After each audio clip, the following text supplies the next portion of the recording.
Et maintenant, nous accueillons M. Robert Gagnon, concernant lui aussi la sécurité du métro. M. Gagnon, bonsoir. Bonsoir, M. le Président. Bonsoir, M. le maire, conseillers, conseillères.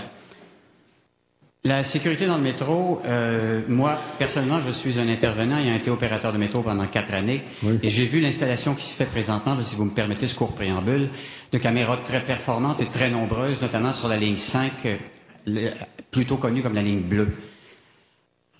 La question que je pose aux responsables, c'est après toutes ces années de première main, j'ai été témoin, en fait, ce que je veux dire, de beaucoup de délinquance, et on voit rarement des caméras, même si performantes qu'elles soient, pouvoir descendre sur le terrain et donner assistance aux citoyens dans le cas de différents types d'actes criminels, que ce soit la petite, la moyenne ou la grande délinquance, et encore moins dans le cas, comme les journaux nous ont fait état récemment, de possibilités d'actes plus graves comme les actes terroristes. Alors, qu'est-ce que l'apport de caméras, si nombreuses soient-elles, de quelle façon ça peut vraiment rassurer le citoyen, l'usager? Très bien, la question est posée. Qui est en mesure de répondre? Le président de la STM? M. Trudel.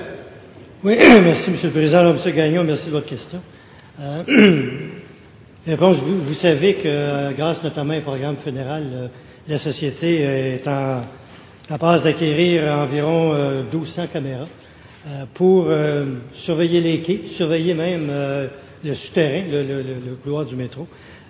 Moi, je pense que c'est une des mesures pour assurer une surveillance beaucoup plus précise que celle qu'on a actuellement.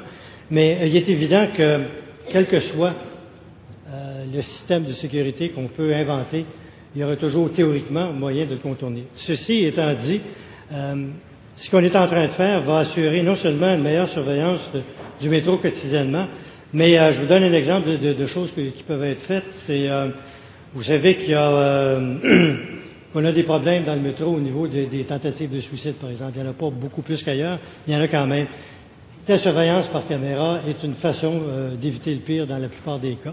Et moi, je pense que, à moins que votre question référait à la question de votre prédécesseur, si vous faites allusion à un contrat précis, vous me le dites, mais le système de caméra est un système parmi d'autres pour améliorer la sécurité. M. Trudel. Merci. Avez-vous d'autres questions, monsieur?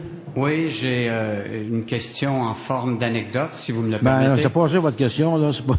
Oui, rapidement, c'est qu'il y a à peu près une année de ça, je travaillais sur la ligne verte et on aperçoit, moi et les gens qui étaient à bord de mon train, un individu armé avec une arme de poing sur le quai à Place des Arts. Évidemment, tout de suite, moi, je m'adresse à ce qu'on appelle le PCC, le poste de commande et de contrôle, pour rapporter la chose, et on m'enjoint de fermer mes portes et de quitter les lieux le plus rapidement possible, ce qui, jusqu'ici, est excellent et normal. Ce qui l'est moins, c'est la suite.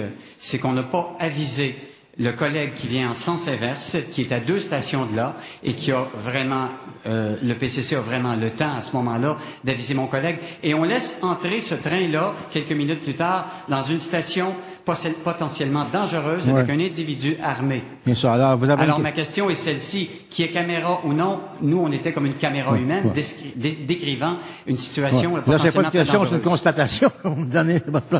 Si vous avez une autre question à poser, là, je vous écoute. Ben, c'est mon inquiétude, en fait. Voulez-vous répondre? Mentionné. Êtes-vous en mesure de répondre aux inquiétudes de monsieur? Merci, monsieur.